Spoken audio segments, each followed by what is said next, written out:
CEO को लड़कियों से एलर्जी थी, इसलिए जब भी वो मसाज पार्लर जाता था तो वो हमेशा मेल थेरेपिस्ट की डिमांड करता था। लेकिन एक दिन गलती से एक नई एम्प्लॉय उसके कमरे में चली गई। बिना कुछ बोले उसने मसाज शुरू कर दी, पर सीईओ को तुरंत कुछ अजीब लगा क्योंकि थेरेपिस्ट की पकड़ पहले से अलग थी। जैसे ही लड़की ने जवाब दिया, सीईओ इतना चौंक गया कि बिस्तर से कूद पड़ा। उसने गुस्से में पूछा, तू है कौन? लड़की कुछ बोलती इससे पहले ही सीईओ को लगा कि वो उसे रिझाने आई है। उसने लड़की का मास्क खींचकर उतार दिया। जैसे ही उसने लड़की का खूबसूरत चेहरा देखा, वो पहली नजर में ही दिल हार बैठा। कमरे में जल रहे इंसेंस की महक से सीईओ को बेचैनी होने लगी। उसने लड़की से पूछा, कितने पैसे चाहिए? लड़की को लगा वो टिप की बात कर रहा है, तो उसने सोचा कि 300 मांग लेगी, पर सीईओ ने गलत समझ लिया और सोचा कि लड़की 3 लाख मांग रही है। बिना ज्यादा सोचे सीईओ ने उसी रात लड़की के साथ काम 25 करने का फैसला कर लिया। अगली सुबह सीईओ की नजर बेडशीट पर खून के निशान पर पड़ी। तभी उसे एहसास हुआ कि उसने लड़की की मासूमियत छीन ली है। उसे कॉम्पेंसेट करने के लिए सीईओ ने तुरंत उसे 30 करोड़ वाली बैंक कार्ड थमा दी। लड़की को तब समझ आया कि सीईओ ने उसे गलत समझ लिया है। उसने समझाने की कोशिश की कि वो सिर्फ एक मसाज थेरेपिस्ट है, पर सीईओ ने मजाक उड़ाते हुए उसकी बात को नजरअंदाज कर दिया। उसे लगा कि लड़की जानबूझकर नखरे कर रही है। उसने उसे चेतावनी दी, बहुत ज्यादा लालच मत करना। लड़की को बहुत बेइज्जती महसूस हुई। बिना कुछ कहे वो वहां से चली गई। कुछ महीनों बाद उसे पता चला कि वो प्रेग्नेंट है, और वो भी ट्रिपलेट्स के साथ। ये सुनकर वो दंग रह गई क्योंकि उसके पास इतने पैसे नहीं थे कि वो 3 बच्चों की परवरिश कर सके। जब वो सोच ही रही थी कि बच्चों को रखना चाहिए या नहीं, तभी उसकी कॉलीग का फोन आया। उसने बताया कि उसके एक्स हस्बैंड कंपनी में आकर हंगामा कर रहा है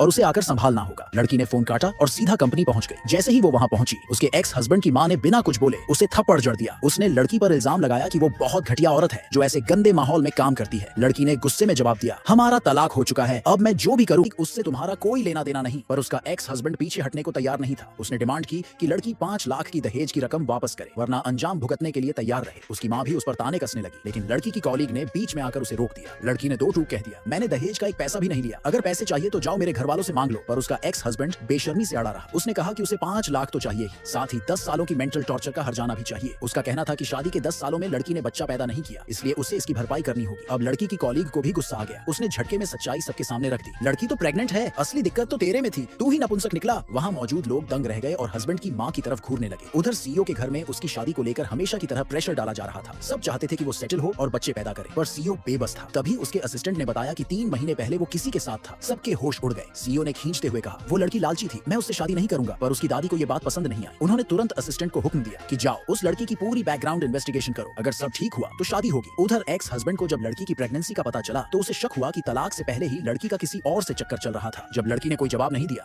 तो वो और उसकी मां मिलकर उसे जबरदस्ती घसीटने लगे ताकि उसे सजा दे सके।